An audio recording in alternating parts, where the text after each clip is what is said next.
Hello बच्चों, स्वागत है आप सभी लोगों का एक नए वीडियो में। उम्मीद करते हैं आप लोग अच्छे होंगे, आप लोगों की पढ़ाई भी बेहतरीन तरीके से चल रही होगी। अब तक हम लोगों ने बायोलॉजिकल क्लासिफिकेशन में दो लेक्चर्स कंप्लीट कर लिए हैं, जिसमें पहले लेक्चर में हमने बात की थी बेसिक इंट्रोडक्शन के बारे में, जिसमें हमने बात किया था कि बायोलॉजिकल क्लासिफिकेशन किसने दिया था, कैसे कैसे हुआ था, सारी चीजें हमने 5 किंगडम क्लासिफिकेशन को उसमें देखा था। उसके बाद हमने सबसे पहला किंगडम कवर किया था लास्ट लेक्चर में, किंगडम मोनेरा। आज के इस लेक्चर में हम लोग पढ़ने वाले हैं किंगडम प्रोटिस्टा के बारे में। तो बिना टाइम वेस्ट किए हुए चलिए स्टार्ट करते हैं किंगडम प्रोटिस्टा के बारे में। तो प्रोटिस्टा को हिंदी में हम लोग प्रोटिस्टा जगत के नाम से भी जानते हैं, ठीक है। और इसके कुछ मेंबर्स हैं जिनके बारे में पहले हम जान लेते हैं, अभी से जान लो, ठीक है। इसमें स्लाइम मोल्ड्स होते हैं, अमीबा पाया जाता है, यूग्लिना होता है, डायनोफ्लैजिलेट्स होते हैं, पैरामीशियम होता है और डायटम जैसे इसमें ऑर्गेनिजम्स पाए जाते हैं, ठीक है। इतनी बहुत ही बेसिक बात है जो आपको पता होनी चाहिए। अब प्रोटिस्टा, सबसे पहले एक कुछ चीज जानते हैं। देखो, आप सभी लोगों को पता है कि आर.एच. विटेकर ने, हम इसको आर.एच. लिखेंगे, इन्होंने 5 किंगडम क्लासिफिकेशन दिए थे, ठीक, 5 किंगडम क्लासिफिकेशन दिए थे, जिसमें इन्होंने दिया था मोनेरा, प्रोटिस्टा, फंजाई, प्लांट और एनिमेलिया, ठीक। इन्होंने ये कहा था कि मोनेरा में हम यूनिसेलुलर रखेंगे, प्रोटिस्टा में यूनिसेलुलर रखेंगे, बाकी इन सब में हम मल्टीसेलुलर रखेंगे, ठीक। ये तो उन्होंने बेसिक सी बात कही थी। उसके बाद ये भी कहा था कि मोनेरा में जो ऑर्गेनिजम्स रखे जाएंगे वो कैसे होंगे, वो प्रोकैरियोटिक्स होंगे, और बाकी के सब में कैसे होंगे, वो यूकैरियोटिक होंगे, ठीक है। तो इसका मतलब कि प्रोटिस्टा में जो ऑर्गेनिजम्स आने चाहिए वो यूनिसेलुलर होने चाहिए और वो यूकैरियोटिक होने चाहिए, और फंजाई, प्लांट, एनिमेलिया में जो ऑर्गेनिजम्स आने चाहिए वो मल्टीसेलुलर के साथ साथ यूकैरियोटिक होने चाहिए। अब सारे फंजाई तो भाई सब मल्टी सेलुलर नहीं होते, इसमें से कुछ तो यूनिसेलुलर भी होते हैं, उसी तरीके से कुछ प्लांट में भी यूनिसेलुलर होंगे, कुछ एनिमल में भी यूनिसेलुलर होंगे, ठीक है। तो ये यूनिसेलुलर वाले अब कहां जाए भैया, क्योंकि प्लांट में तो इनको कह दिया गया कि अब आपकी यहाँ पे कोई जगह नहीं, आप यहां से जाओ, ठीक है, लेकिन इनको कहीं ना कहीं तो जाना पड़ेगा। तो किंगडम बनाया गया प्रोटिस्टा। इसमें क्या हुआ, इसने सबको एक्सेप्ट किया जो यूनिसेलुलर था और जो यूकैरियोटिक था। देखो, यूनिसेलुलर तो मोनेरा भी था, लेकिन वो मोनेरा में जा नहीं सकते क्योंकि उसमें प्रोकैरियोटिक ऑर्गेनिज्म आएंगे।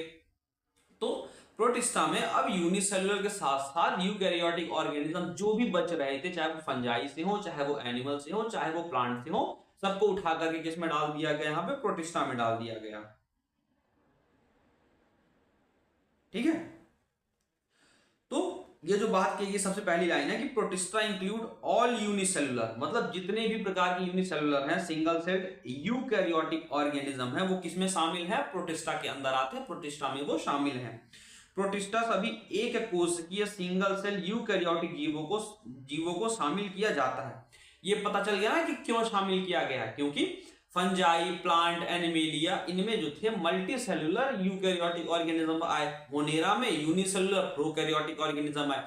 तो अब जो इन तीनों के यूनिसेलुलर ऑर्गेनिज्म थे, उनके पास और कहीं जाने की जगह नहीं थी, तो इसीलिए उनको उठा करके किस में रख दिया गया, प्रोटिस्टा में रख दिया गया, कि प्रोटिस्टा में यूनिसेलुलर यूकैरियोटिक ऑर्गेनिज्म सारे आ जाएंगे, चाहे वो किसी भी प्रकार के हो, चाहे वो प्लांट लाइक हो, चाहे वो एनिमल लाइक हो, चाहे वो फंजाई लाइक हो, किसी लाइक हो, ठीक है, सबको उठा करके प्रोटिस्टा में डाल दिया गया।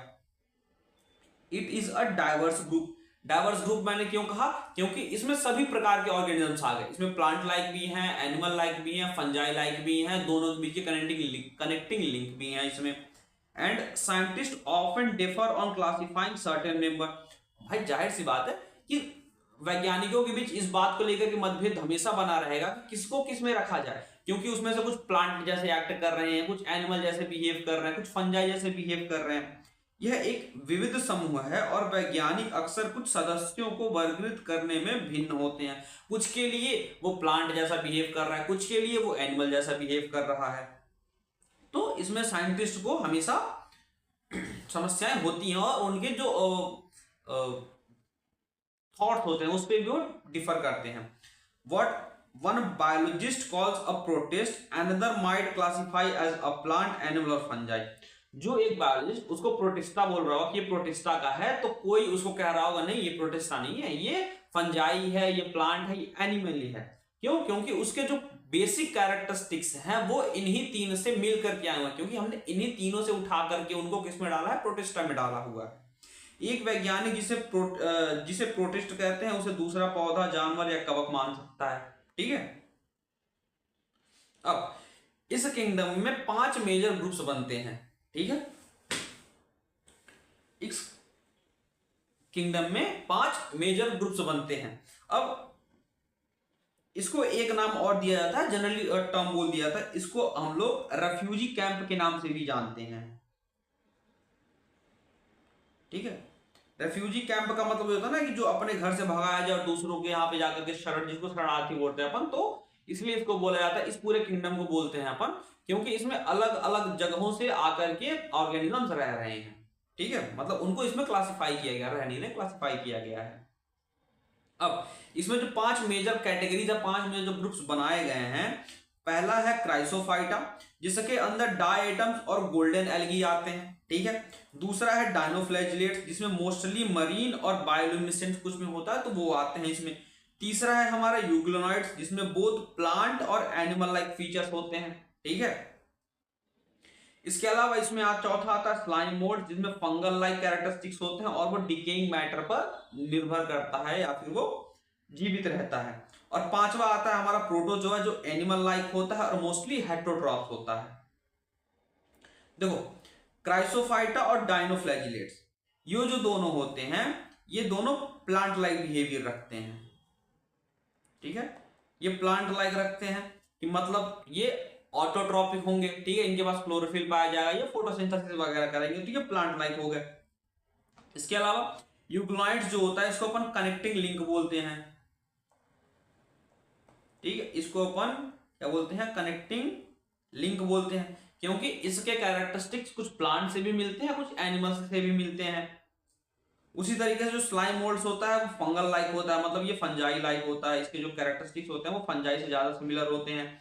और जो प्रोटोजोआ होता है ये एनिमल लाइक होता है, क्योंकि इसके जो कैरेक्टरिस्टिक्स होते हैं वो किससे मैच करते हैं? एनिमल्स से मिलते हैं, इसीलिए इसको एनिमल लाइक बोला जाता है। ठीक है।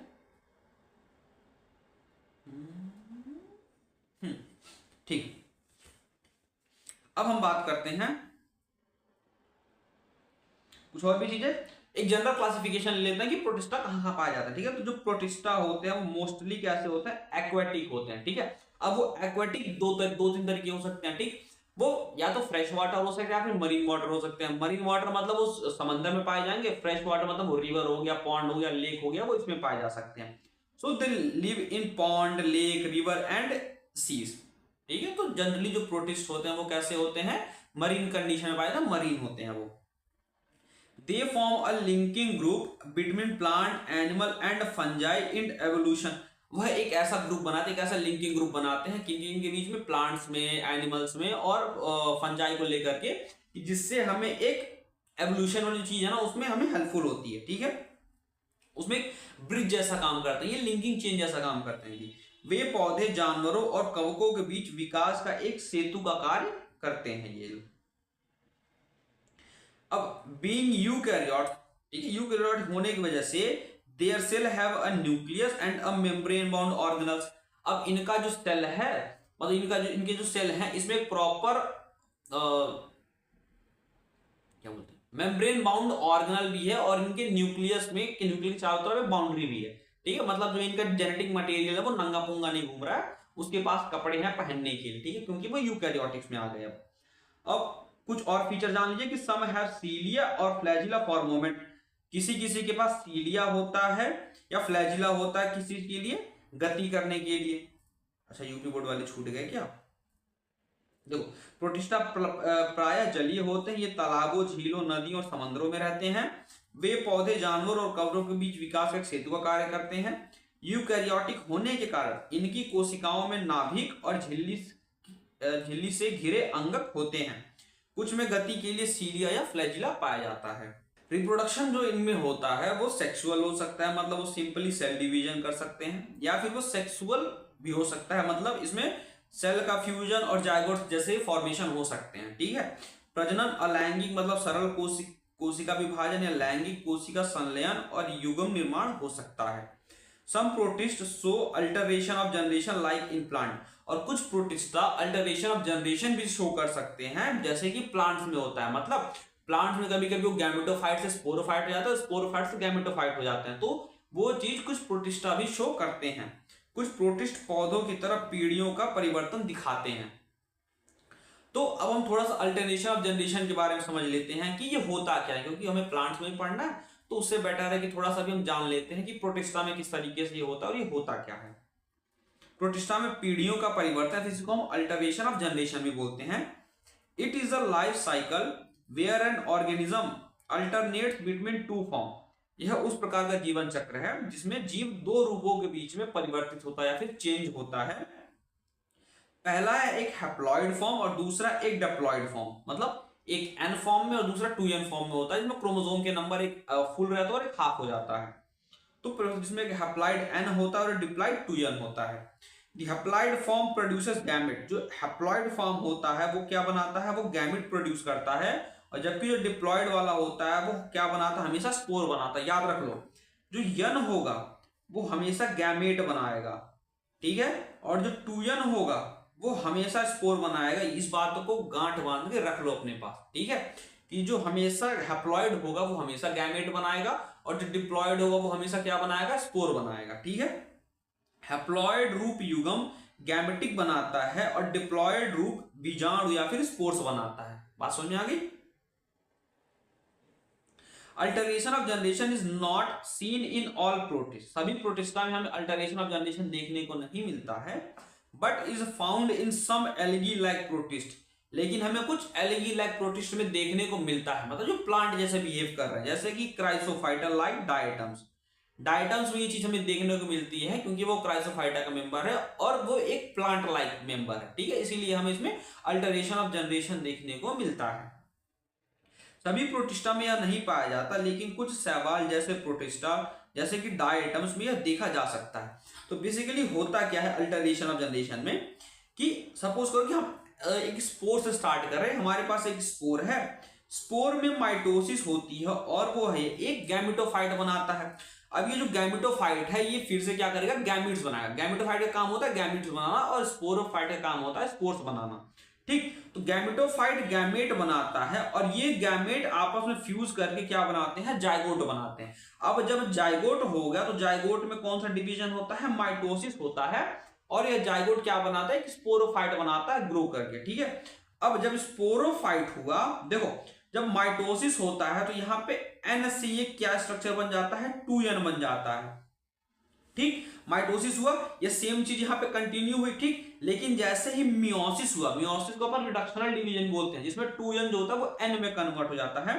तो स्पोरोफाइट जो हमारा 2n था वो यहाँ स्पोर्स मतलब n में कन्वर्ट हो गया, ठीक है। तो इसको बोलते हैं हम अल्टरेशन ऑफ जनरेशन, मतलब एक टाइम पे वो 2n था और एक टाइम पे फिर वो n हो गया। मतलब गैमेटोफाइट स्टार्ट किया जो कैसे थे, n थे, गैमेट्स भी हमारे n थे, फिर वो जाइगोट बनाया, जाइगोट से स्पोरोफाइट बनाया, स्पोरोफाइट से स्पोर्स बने, फिर वही स्पोर्स जर्मिनेट करके गैमेटोफाइट बना देंगे।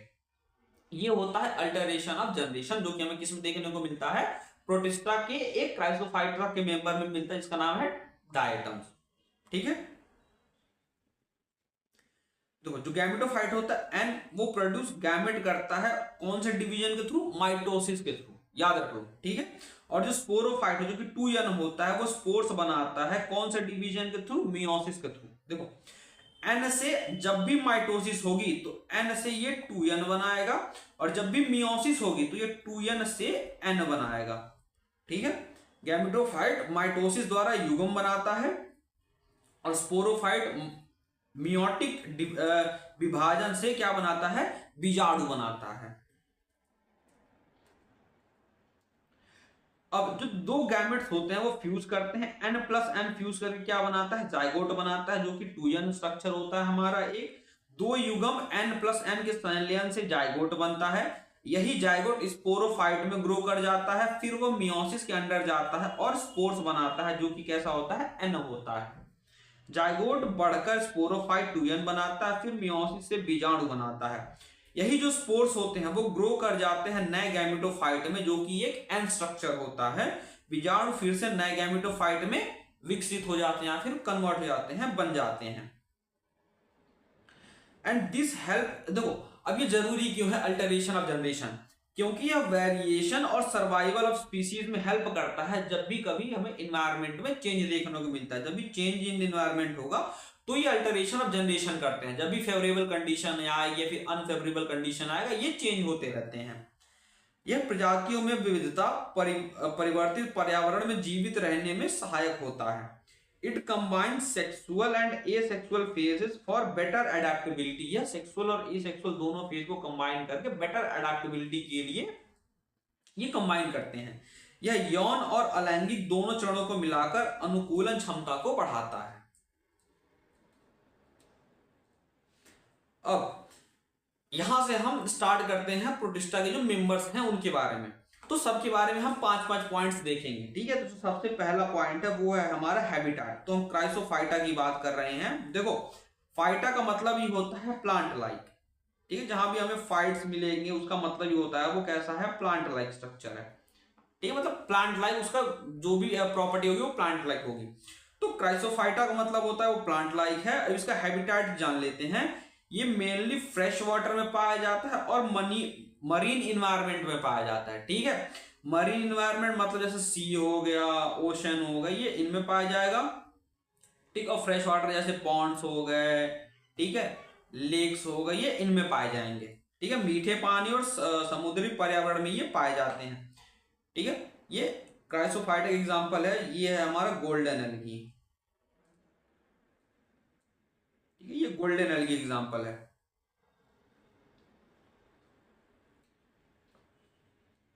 अब देखो इनके बॉडी स्ट्रक्चर की बात कर लेंगे। पॉइंट नंबर 2 है हमारा, ठीक है। पॉइंट नंबर 2 है ये कैसे होते हैं, माइक्रोस्कोपिक होते हैं। भाई यूनिसेलुलर है तो जाहिर सी बात है ये माइक्रोस्कोपिक ही होंगे।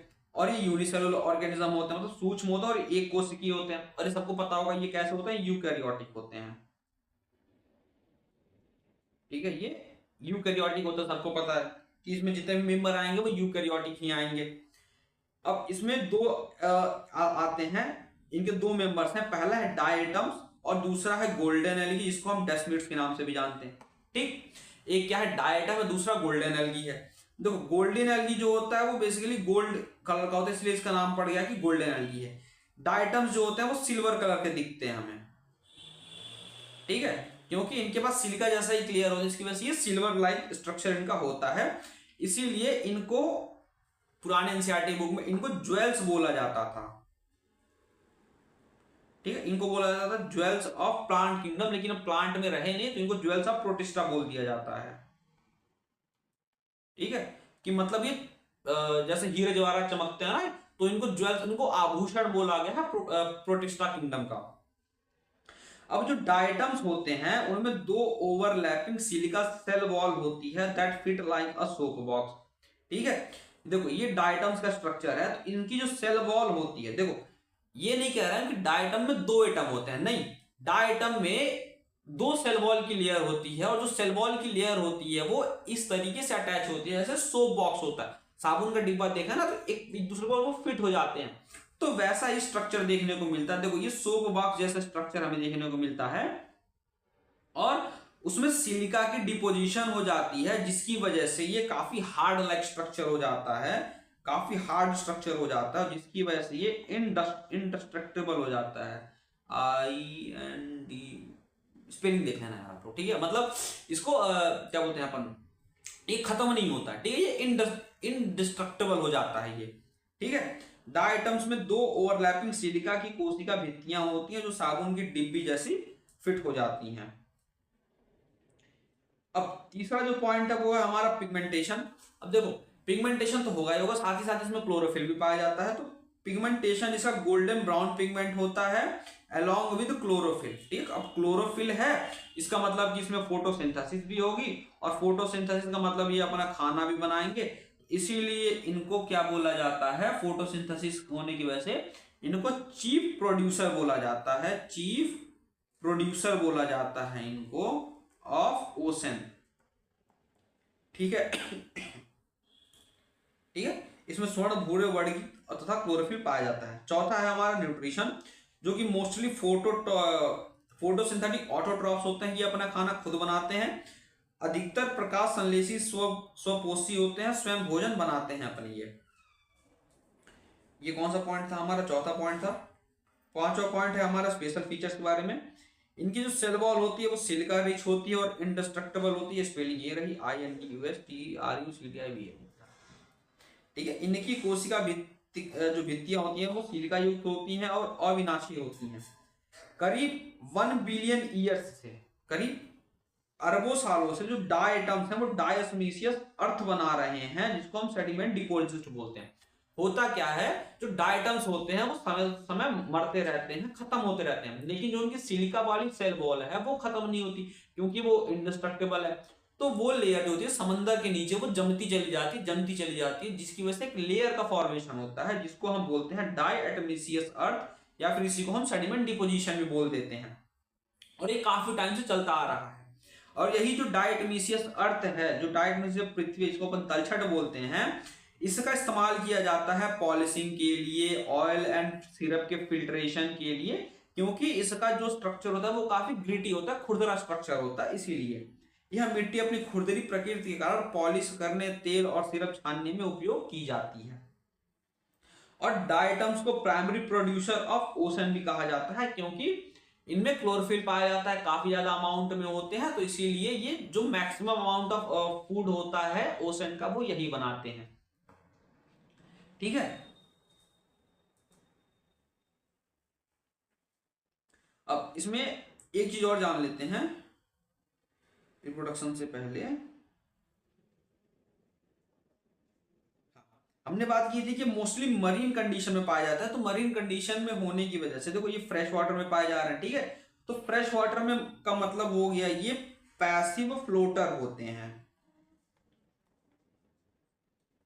ये पैसिव फ्लोटर्स होते हैं। अब पैसिव फ्लोटर्स क्या होते हैं, दो तरीके के तैरने वाले होते हैं, एक होता है एक्टिव फ्लोटर, एक होता है पैसिव फ्लोटर। एक्टिव फ्लोटर मतलब अपने हाथ पांव चला रहा हो, तैर रहा हो। ठीक है। उसके लिए उसको किसी एक बॉडी ऑर्गन की जरूरत होगी तैरने के लिए, चाहे वो सीलिया हो सकता है, वो फ्लैजिला हो सकता है। ठीक। लेकिन जब कुछ भी नहीं होगा तो पानी के ऊपर वो क्या बोलते हैं, ऊपराना हो जाता है। ठीक है। वो ऊपर आ जाता है पानी के ऊपर, वैसे वो फ्लोट करता है। तो ये पैसिव फ्लोटर होते हैं। अब जो फ्लोटर्स होते हैं उनको अपन बोलते हैं प्लांकटन्स। ठीक है। जो फ्लोट कर सकते हैं उनको अपन बोलते हैं प्लांकटन्स। अब ये प्लांट लाइक स्ट्रक्चर होता है, इसको इसीलिए अपन इसको बोल देते हैं फाइटो प्लांकटन्स। ठीक है। फाइटो का मतलब प्लांट, और फाइटो का मतलब प्लांट, और प्लांकटन का मतलब हो गया फ्लोटर्स। ठीक। तो ये प्लांट लाइक फ्लोटर्स हो जाते हैं, तो इनको हम बोल देते हैं कि ये प्लांट लाइक प्रोटिस्ट्स हैं। ठीक। अब एनसीईआरटी में इसके रिप्रोडक्शन के बारे में दिया हुआ, जो कि हमारा पॉइंट नंबर 6 है। ठीक। तो मोस्टली ये एसेक्सुअली रिप्रोड्यूस करते हैं, और डायटम्स जो होते हैं वो also reproduce by cell division के थ्रू भी वो रिप्रोड्यूस करते हैं, with one half retaining the original size and the other becoming smaller. ठीक। अब अगर सेल डिवीजन कर रहे हैं तो जाहिर सी बात है कि दो सेल्स बनेंगे, तो उसमें एक सेल जो रहता है वो अपना ओरिजिनल साइज गेन किए हुए रहता है। ठीक। One half retaining the original size, दूसरा होता है वो स्मॉलर हो जाता है। डायटम्स कोशिका विभाजन द्वारा प्रजनन करते हैं, जिसमें एक भाग मूल आकार का रहता है और दूसरा छोटा हो जाता है। अब बात करते हैं हम डायनोफ्लैजिलेट्स की। नाम से ही समझ में आ रहा है कि डायनो का मतलब भाई साहब दो, डाई का मतलब दो, और फ्लैजिलेट्स का मतलब फ्लैजिला। ठीक। तो इसके पास दो फ्लैजिला पाए जाएंगे, एक होता है हमारा ट्रांसवर्स और एक होता है हमारा लॉन्गिट्यूडनल। ठीक है। दो प्रकार के फ्लैजिला पाए जाते हैं इसमें, एक ट्रांसवर्स फ्लैजिला और एक लॉन्गिट्यूडनल फ्लैजिला। जैसे बाकी सब है, ये भी मोस्टली मरीन ऑर्गेनिज्म होता है, मतलब समुद्री होता है। ये एनसीईआरटी में इमेज दी हुई है इसकी। बॉडी स्ट्रक्चर की बात की जाए तो ये यूनिसेलुलर होता है, यूकैरियोटिक होता है, और इसमें स्टिफ सेल वॉल होती है, जो कि कैसी बनी होती है, सेल्यूलोजिक प्लेट्स की बनी हुई होती है, सेल्यूलोज प्लेट्स की बनी हुई होती है। यह एक कोशिकीय यूकैरियोटिक और सेल्यूलोज प्लेटों से बनी एक कठोर कोशिका भित्ति होती है, जो इनके सेल वॉल होते हैं। इनके पास दो फ्लैजिला होता है, एक लॉन्गिट्यूडनल और एक ट्रांसवर्स, मतलब एक ऐसा होगा और एक ऐसा होगा। देखो इनमें ग्रुप्स बनी होती हैं जिसके थ्रू फ्लैजिला रन करता है। एक ग्रुप हमारा लॉन्गिट्यूडनल होता है और एक ग्रुप हमारा ट्रांसवर्स होता है। देखो ये रहा हमारा ट्रांसवर्स वाला जो इस तरीके से आता है, और ये हमारा लॉन्गिट्यूडनल जो इस तरीके से। तो ये जो दिया हुआ ना, ये ग्रुप्स बनी हुई हैं, खांचे बने हुए हैं, और इन्हीं खांचों में ये रन करते हैं। दो काशभिकाएं होती हैं, एक लंबवत और एक आड़ी दिशा में जाती है। ठीक है, अब हम बात करें अगर पिगमेंटेशन की, तो ये येलो, ग्रीन, ब्राउन, ब्लू या रेड हो सकता है, डिपेंड ऑन देयर पिगमेंट। इसमें जिस प्रकार का पिगमेंट पाया जाएगा उस प्रकार का ये कलर शो करता है। वर्णक के अनुसार पीले, हरे, भूरे, नीले और लाल रंग की ये दिखते हैं। इनके न्यूट्रिशन की बात की जाए तो ये ऑटोट्रॉफ्स होते हैं, मतलब अपना खाना खुद बनाते हैं सनलाइट का इस्तेमाल करके, सूर्य का इस्तेमाल करके। प्रकाश संश्लेषी स्वपोषी होते हैं, सूर्य के प्रकाश से स्वयं भोजन ये बनाते हैं। इनके स्पेशल फीचर्स की बात की जाए तो एक डायनोफ्लैजिलेट है जिसका नाम है गाइनियोलैक्स। ये इसको अपन रेड टाइड के नाम से जानते हैं।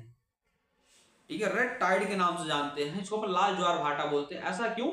क्योंकि यह लाल कलर का होता है और ये काफी मल्टीप्लाई काफी तेजी से ये डिवाइड करता है, मल्टीप्लाई करता है, जिसकी वजह से जब भी टाइड से ज्वार भाटाएं उठती हैं तो एक रेड टाइड कॉज करता है। ठीक है, गोनियोलैक्स जैसे लाल डायनोफ्लैजिलेट तेजी से वृद्धि करके लाल ज्वार उत्पन्न करते हैं और ये टॉक्सिन से रिलीज करते हैं ओशन में, जिसकी वजह से ये काफी सारे मरीन लाइफ को ये किल कर देते हैं, मार देते हैं। This tide release a toxin that kill marine life. लाल ज्वार के दौरान विषाक्त पदार्थ निकलते हैं जो समुद्री जीवों के लिए हानिकारक होते हैं, हार्मफुल होते हैं। अब इनके रिप्रोडक्शन की बात की जाए तो मेनली ये एसेक्सुअल रिप्रोडक्शन करते हैं। इनमें बाइनरी फिजन हमें देखने को मिलता है। अब तीसरा है हमारा यूग्लोनाइट्स। ठीक है, जिसको हम कनेक्टिंग लिंक बोलते हैं, बिटवीन प्लांट्स एंड एनिमल्स, क्योंकि इसके फीचर प्लांट जैसे भी हैं और एनिमल जैसे भी हैं। तो हैबिटाट की बात कर ले तो मोस्टली ये फ्रेश वाटर में पाया जाएगा और खासकर रुके हुए पानी में पाया जाएगा। ठीक है, ठहरे हुए पानी में पाया जाता है। अब देखो, पानी तो ठहरा हुआ है लेकिन इसके पास फ्लैजिला है जिसकी वजह से ये मूवमेंट कर सकता है, ये तैर सकता है। ठीक, बॉडी स्ट्रक्चर की बात की तो यूनिसेलुलर ऑर्गेनिज्म होता है। इसमें किसी भी प्रकार की सेल वॉल नहीं होती है और सेल वॉल न होने के कारण ये फ्लेक्सिबल होता है, लचीला होता है। ठीक, और instead they have a protein rich flexible layer called pellicle, और इनके पास एक प्रोटीन की रिच लेयर होती है, इसको अपन पेलिकल बोलते हैं। इसकी जगह प्रोटीन युक्त लचीली परत होती है जिसे पेलिकल कहा जाता है, और इसीलिए इनको जोकर ऑफ प्लांट किंगडम भी कहा जाता है। देखो, अब तो प्लांट किंगडम का हिस्सा नहीं रहे लेकिन ये प्लांट किंगडम को माना जाता है। ठीक है, लेकिन ये प्रोटिस्टा का, तो इनको जोकर ऑफ प्रोटिस्टा भी बोला जाता है। देखो, जोकर क्या होते हैं? जो अपने फेशियल एक्सप्रेशन को चेंज कर दे। ठीक है, तो अब अगर सेल वॉल ही नहीं होगी तो आप अपनी चीजों को चेंज कर सकते हो। ठीक है, तो यूग्लोनाइट्स के पास सेल वॉल नहीं है, फ्लेक्सिबल एक प्रोटीन की बनी हुई लेयर है जिसको पेलिकल बोलते हैं। इसकी वजह से इतने फ्लेक्सिबल होते हैं, अपने बॉडी स्ट्रक्चर को चेंज कर लेते हैं, इसलिए इनको जोकर ऑफ प्रोटिस्टा बोला जाता है। इनके पास दो फ्लैजिला होता है, वन शॉर्ट और एक लॉन्ग। जो लॉन्ग वाला होता है वो मूवमेंट के लिए काम आता है, तैरने के लिए काम आता है। जो छोटा वाला होता है वो प्रीडेशन के लिए काम आता है, मतलब छोटे मोटे ऑर्गेनिज्म को पकड़ के खाने के लिए काम आता है इसका। ठीक है, इनके पिगमेंटेशन की बात किया तो इनका पिगमेंटेशन सिमिलर होता है जैसे कि अपन को हायर प्लांट्स में देखने को, मतलब क्लोरोफिल होता है और जनरली क्लोरोफिल ए पाया जाता है इसमें। ठीक है, इनमें पाए जाने वाले वर्णक उच्च पादपों जैसे ही होते हैं। न्यूट्रिशन की बात की जाएगा तो फोटोसिंथेटिक ऑटोट्रॉफ होते हैं अगर सनलाइट प्रेजेंट है। ठीक, अगर सनलाइट मौजूद है तो यह प्लांट जैसा बिहेव करते हैं, फोटोसिंथेसिस करते हैं। लेकिन अगर सनलाइट नहीं है, रात हो गई, तो ये हेट्रोट्रॉफ जैसा बिहेव करते हैं और ये प्रीडेशन करते हैं स्मॉलर ऑर्गेनिजम्स पर। ठीक है, और इनका जो मोड ऑफ न्यूट्रिशन होता है वो होलोजोइक मोड ऑफ न्यूट्रिशन होता है, मतलब ये उसमें 5 काम करते हैं: इंजेशन, डाइजेशन, एब्जॉर्प्शन, एसिमिलेशन और इजेशन। ठीक है, thus they exhibit dual nutrition. इनमें ऑटोट्रॉपिक और हेट्रोट्रॉपिक मोड ऑफ न्यूट्रिशन पाया जाता है, इसलिए इनमें दोहरी पोषण विधि पाई जाती है जो कि एक स्वपोषी और परपोषी होती है। स्पेशल फीचर्स की बात किया तो they are flexible pellicle allow body movement and shape change. ये अपना बॉडी मूवमेंट कर सकते हैं और शेप चेंज कर सकते हैं। एग्जांपल के तौर पे यूग्लिना है। ठीक है, रिप्रोडक्शन इनमें बाइनरी फ्यूजन होता है, वही जैसे कि एक मैच्योर है हमारा, पहले ये क्या करेगा, अपने न्यूक्लियस को डिवाइड करेगा, उसके पूरी बॉडी को साइटोप्लाज्म को डिवाइड करके दो अलग अलग न्यूक्लिना का फॉर्मेशन कर देता है। इस प्रकार से बाइनरी फिजन होता है, जिसको अपन अलैंगिक प्रजनन भी बोलते हैं या फिर बाइनरी फिजन बोलते हैं। ठीक है, एसेक्सुअली डिवाइड होता है। अब अगला है हमारा स्लाइम मोल्ड। देखो मोल्ड्स का मतलब ये होता है फंजाई, ठीक है, तो ये फंजाई लाइक है। इनका हैबिटाट क्या है, ये डिकेइंग लीव्स, ट्विग्स और लॉक्स पर पाए जाएंगे। ठीक है, मतलब ये सड़े गले पत्तों, टहनियों और लकड़ियों पर पाए जाते हैं। जैसे कि ये कोई ब्रेड वगैरह था तो उस पर देखो ये मोल्ड्स लगा हुआ है। ठीक है, ये पूरा मोल्ड्स है। They thrive in moist shade environment. अब इसको अच्छे से पैदा होने के लिए, अच्छे से काम करने के लिए इसको कैसा इन्वायरमेंट चाहिए, एक तो मॉइस्चर से भरा हुआ एनवायरनमेंट चाहिए और छाया वाला मौसम चाहिए इसको। ठीक है, तो ये नमी और छायादार वातावरण में पनपते हैं। इनके बॉडी स्ट्रक्चर की बात की जाए तो स्लाइम मोल्ड जो होते हैं वो सैप्रोफिटिक प्रोटिस्ट होते हैं। कैसे होते हैं ये, सैप्रोफिटिक प्रोटिस्ट होते हैं ये। Their body moves like an amoeba and engulf organic matter. ठीक, इनकी जो बॉडी होती है वो अमीबा जैसे मूव करती है और कोई भी ऑर्गेनिक मैटर अगर इनको मिल रहा होगा ये उसको जाकर के क्या करेंगे, इस तरीके से इसको इनगल्फ कर लेंगे। ठीक है, इतनी बात समझ में आ गई। अब पिगमेंटेशन की बात है, उसमें कोई डिस्टिंक्ट पिगमेंटेशन नहीं होता है, लाइक एल्गी, एल्गी जैसे सवाल की तरह स्पष्ट वर्णक नहीं होते हैं इसमें। ठीक है, इनकी न्यूट्रिशन की बात किया तो ये सैप्रोफिटिक होते हैं, मतलब ये डेड और डिकेइंग ऑर्गेनिक मैटर पर डिपेंड करते हैं। मृत और सड़े हुए जैविक पदार्थ पर भोजन करते हैं ये। इनकी कुछ स्पेशल फीचर्स की बात की जाए तो जब भी फेवरेबल कंडीशन होती है यह लार्ज मल्टी न्यूक्लिएटेड मास बनाते हैं, जिसको अपन बोलते हैं प्लाज्मोडियम। ये वो मलेरिया वाला प्लाज्मोडियम नहीं है, ये वो प्लाज्मोडियम, ये इसका बॉडी का नाम है। ठीक, ये इस तरीके का स्ट्रक्चर बनाते हैं जब भी फेवरेबल कंडीशन होती है। ठीक, ये एक लार्ज मल्टी न्यूक्लिएटेड मास बनाते हैं, इसको अपन बोलते हैं प्लाज्मोडियम।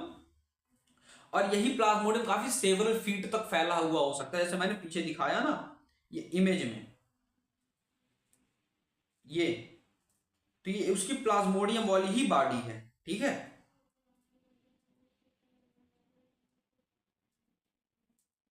और ये सेवरल फीट तक फैली हुई हो सकती है। अनुकूल परिस्थितियों में वो बहुकोशिकीय एक संग्र मास बनाते हैं जिसे प्लाज्मोडियम कहते हैं हम। और इन्हीं प्लाज्मोडियम पर फिर स्पोर्स ग्रो करते हैं। ठीक है, स्पोर्स लाइक स्ट्रक्चर्स ग्रो करते हैं और जिनमें स्पोर्स का फॉर्मेशन होता है और यही स्पोर्स फिर फूट करके निकलते हैं। और जब भी कंडीशन एडवर्स होती है the plasmodium differentiate into fruiting bodies. ये हमारा प्लाज्मोडियम है, अब इसी के ऊपर फ्रूटिंग बॉडीज बनती हैं। ठीक है, जब भी कंडीशन कैसी होगी, एडवर्स कंडीशन होगी, जब भी प्रतिकूल परिस्थिति में प्लाज्मोडियम फ्रूटिस बॉडी या फिर फल निकाय बनाता है। ठीक, अब इन्हीं फ्रूटिंग बॉडीज के अंदर जो होगा हमारा क्या होंगे, स्पोर्स होंगे। ठीक है, सपोज करो ये हमारे स्पोर्स हैं, इन्हीं फ्रूटिंग बॉडीज के अंदर क्या होगा, स्पोर्स होंगे। Fruiting body bear spores with tough cell wall. अब यह पहला स्ट्रक्चर होता है जिसमें सेल वॉल पाई जाती है। अब तक सेल वॉल नहीं थी, लेकिन ये इस स्पोर में क्या है, एक प्रॉपर टफ सेल वॉल पाई जा रही है। And these spores are highly resistant and can survive for year. और यह जो स्पोर्स होते हैं वो हाईली रेजिस्टेंट होते हैं और काफी सालों तक ये सर्वाइव कर सकते हैं। ये बीजाणु बहुत अधिक सहनशील होते हैं और वर्षों तक जीवित रह सकते हैं। अब यही जो स्पोर्स होते हैं वो बाद में डिस्पर्स हो जाते हैं एयर करंट्स में। ठीक है, बाद में यही एयर करंट्स में क्या होते हैं, डिस्पर्स हो जाते हैं।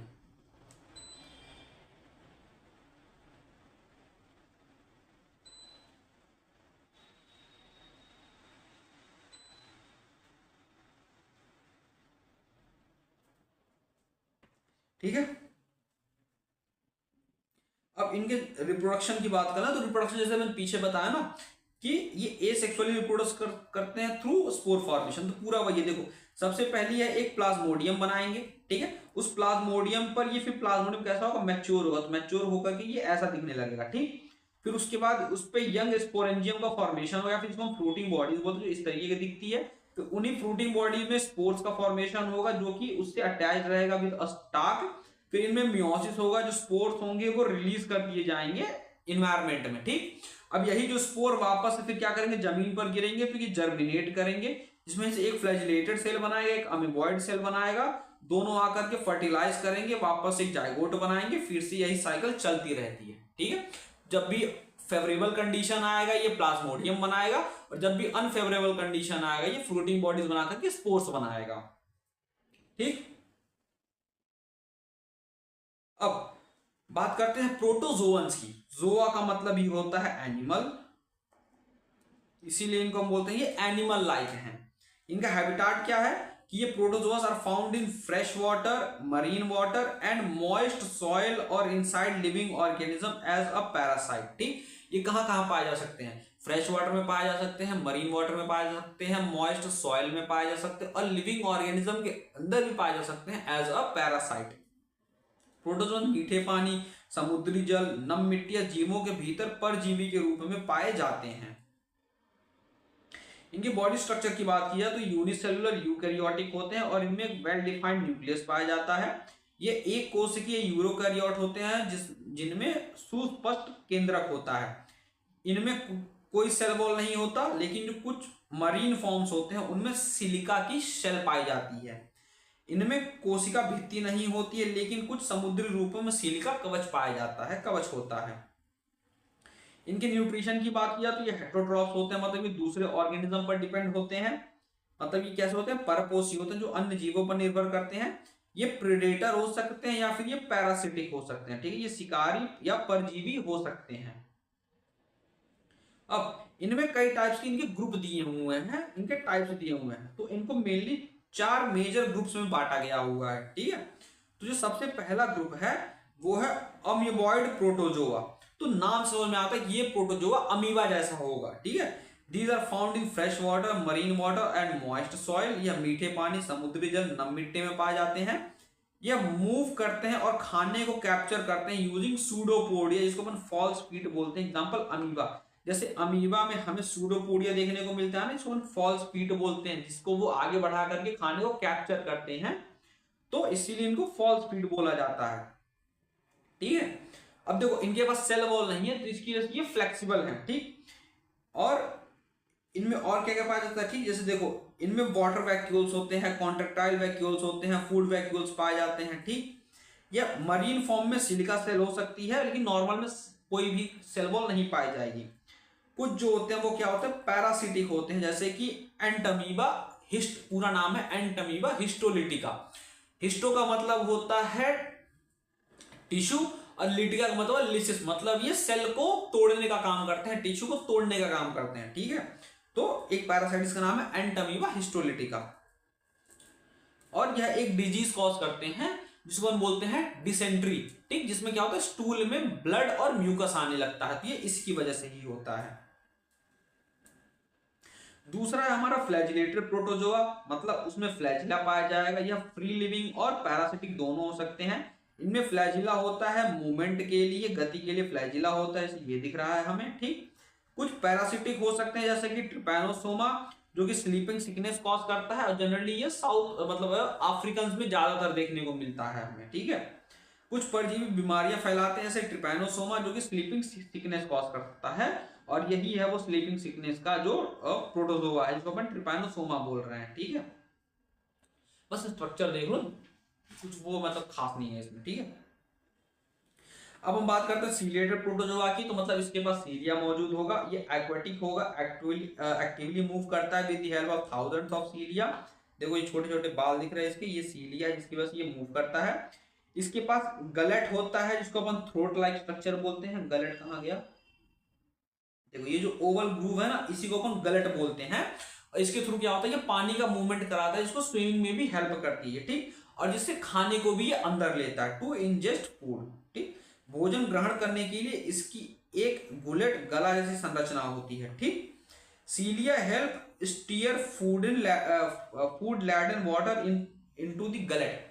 चप्पू देखा है, जैसे नावों में अपन चप्पू चलाते हैं, उनके सीलिया होते हैं वो बिल्कुल चप्पू जैसे ही चलते हैं, और ये खाने को मूव कराते हैं किसकी तरफ? गलेट की तरफ। ठीक, कि खाना गलेट की तरफ आए, वहां से पानी का मूवमेंट हो और वो बॉडी में आ जाए। सीलिया भोजन युक्त जल को गुलेट में ले जाने में मदद करते हैं। Example paramecium. देखो पैरामीशियम ये स्लीपर लाइक स्ट्रक्चर होता है, चप्पल लाइक स्ट्रक्चर होता है, इसमें 2 न्यूक्लियस पाए जाते हैं। पहला होता है मैक्रोन्यूक्लियस, दूसरा होता है माइक्रोन्यूक्लियस। एक न्यूक्लियस इसमें मेटाबॉलिज्म के लिए होता है और दूसरा न्यूक्लियस इसमें सेल डिवीजन के लिए होता है। वो सारा काम होता है इसका, ठीक है, पूरा डिवाइड करने वगैरह का। अगला है स्पोरोजोवंस, ठीक। जोवंस का मतलब होता है एनिमल, स्पोर का मतलब वो जो स्पोर जैसे बिहेव कर रहे हो। It includes organism with spore like infectious stage in their life cycle. इसमें वो ऑर्गेनिजम्स आते हैं जिनमें एक ऐसा स्टेज आता है जो कि स्पोर लाइक होता है और वो कैसा होता है, इन्फेक्शियस होता है इनके लाइफ साइकिल, इसीलिए इनको नाम दिया गया है स्पोरोजोवंस, ठीक। ये एनिमल भी है और ये एक स्पोर जैसे भी बिहेव कर रहे हैं, ठीक है, इनके पास स्पोर भी है। ये मोस्टली कैसे होते हैं, नॉन मोटाइल होते हैं और पैरासिटिक होते हैं, ठीक। ये अधिकांश गतिहीन और परजीवी होते हैं। इनके एग्जाम्पल है प्लाज्मोडियम जो कि मलेरिया कॉज करता है, ठीक है, प्लाज्मोडियम जो कि मलेरिया फैलाता है। ये पूरी मलेरिया की साइकिल है कि प्लाज्मोडियम मच्छर के अंदर रहता है और जब वो खून चूसता है तो ये ट्रांसफर होता है, फिर वो आपको लिम्फ वेसल में जाता है, वहां पे लिम्फ नोड, देखो पहले काटा वो लिम्फ नोड में क्या स्वेलिंग वगैरह होती है, ठीक है, फिर ये चेंज होकर किस में आता है आपकी कैपिलरीज के थ्रू लीवर सेल में जाता है, वहां जाकर ये लीवर सेल को रप्चर करने लगता है। उसके बाद ये आरबीसी में जाता है, वहां आरबीसी के साथ जुड़ता है, उनको रप्चर करता है, डिवाइड करता है, ठीक। फिर ये वापस से कहाँ जाता है, जब खून मच्छर होता है वापस के मच्छर के अंदर चला जाता है, ठीक। पूरा समझेंगे इसको डिटेल में, ठीक है, जब हमारा क्लास 12 का चैप्टर आएगा, ठीक है, उसमें ह्यूमन हेल्थ एंड डिजीज, उसमें पूरा समझेंगे एक एक स्टेप के बारे में। इसमें काफी मजा आने वाला अगर आप हमारे साथ जुड़े रहे तो लंबे समय तक, ठीक है। ये तो इनके पार्ट्स थे। अब इनके रिप्रोडक्शन का देख लेते हैं कि ये सेक्सुअली रिप्रोड्यूस करते हैं, मतलब बाइनरी फिजन होता है, और कुछ में हमें सेक्सुअल रिप्रोडक्शन देखने को मिलता है, ठीक है, बाइनरी फिजन प्रजनन करते हैं, कुछ में हमें लैंगिक प्रजनन भी होता है। Thank you so much for watching our video. उम्मीद करते हैं आपको ये लेक्चर पसंद आया होगा, समझ आया होगा, सबसे जरूरी है समझना। अगर समझ आया हो, पसंद आया हो तो लाइक करना, शेयर करना मत भूलिएगा। चैनल पे अगर आप नए हो, अभी तक सब्सक्राइब नहीं किया तो चैनल को सब्सक्राइब कीजिए। कोई भी डाउट होता है कमेंट सेक्शन में आइए, डालिए, वहां पर हम आपकी उसमें पूरी मदद करेंगे, पूरा डाउट समझाने में भी हेल्प करेंगे, ठीक है। और संडे को बताना क्या होने वाला है, संडे को अपन एमसीक्यू सॉल्व करेंगे पहले वाले चैप्टर का जो कि है बायोलॉजी क्लासिफिकेशन। और मेरे ख्याल से इसमें एक या दो लेक्चर और होने वाले हैं, उसके बाद ये चैप्टर भी खत्म हो जाएगा, फिर हम स्टार्ट करेंगे दिल्ली प्लांट किंगडम, ठीक है। तब तक के लिए पढ़ाई करते रहिए, मिलते हैं आप लोगों से अगले वीडियो में।